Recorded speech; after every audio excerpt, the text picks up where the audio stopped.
குழந்தைகளா, இன்று நாம் தமிழ் வகுப்பில் பார்க்க இருக்கும் பகுதி மெய் எழுத்துக்களில் இ இர். நாம் இதுக்கு முந்தின வகுப்புகள்லேயே இக், இங், இச், இஞ்ச், இட், இன், இத், இந்த், இப், இம் இந்த எழுத்துக்களும் இந்த எழுத்துக்களில் வரக்கூடிய சொற்கள், படங்கள் இதெல்லாம் நம்ம பார்த்தோம். இந்த வகுப்பில் நாம் இ என்ற எழுத்தும் இர் என்ற எழுத்தும் சொற்களும் படங்களும் நாம் பார்க்க இருக்கிறோம். இப்போது இந்த இ என்ற எழுத்தை எப்படி எழுதணும்னு பார்க்கலாமா? இங்கே பாருங்கள், முதல்ல இப்படி ஒரு சிறிய குத்துக்கோடு, அதை கீழ்ப்பக்கமாக இப்படி வளைக்கணும். வளைச்சி இது மேல் கொண்டு போய் திரும்ப அது வழியே இப்படி கீழே இப்படி ஒரு படிக்கை கோடு மாதிரி போட்டு திரும்பவும் கீழிருந்து மேலே அந்த குத்துக்கோட்டை இழுக்கணும். மேலே ஒரு புள்ளி வச்சோம்னா நமக்கு இ என்ற எழுத்து கிடைச்சிடும். இந்த எழுத்தில் வரக்கூடிய சொற்களையும் படங்களையும் பார்க்கலாமா?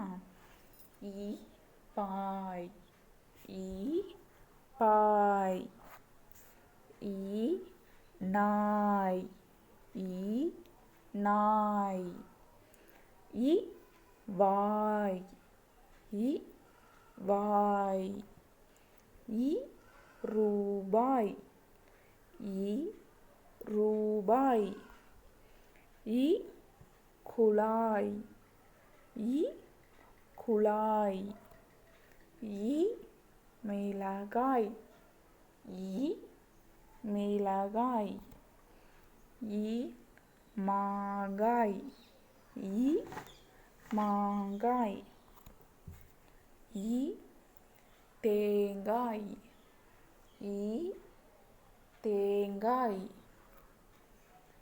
மீண்டும் ஒரு முறை சொற்களை நினைவு கூறலாமா? பாய், நாய், வாய், ரூபாய், குழாய், மிளகாய், மாங்காய், தேங்காய். அடுத்தது நாம் இர் என்ற எழுத்து. இந்த எழுத்தை எப்படி எழுதணும்னு பார்க்கலாமா? இங்கே பாருங்கள், முதல்ல இப்படி ஒரு குத்துக்கோடு, அதுக்கு பிறகு இப்படி ஒரு சாய்வு கோடு, மீண்டும் ஒரு முறை இப்படி ஒரு குத்துக்கோடு போட்டு இப்படி சாய்வை இப்படி ஒரு கோடு போட்டு மேலே புள்ளி வைக்கணும். இது என்ன எழுத்து? இர். இந்த எழுத்து எப்படி உச்சரிக்கணும்? இர். இப்போ நாம் சொற்களையும் படங்களையும் பார்க்கலாமா?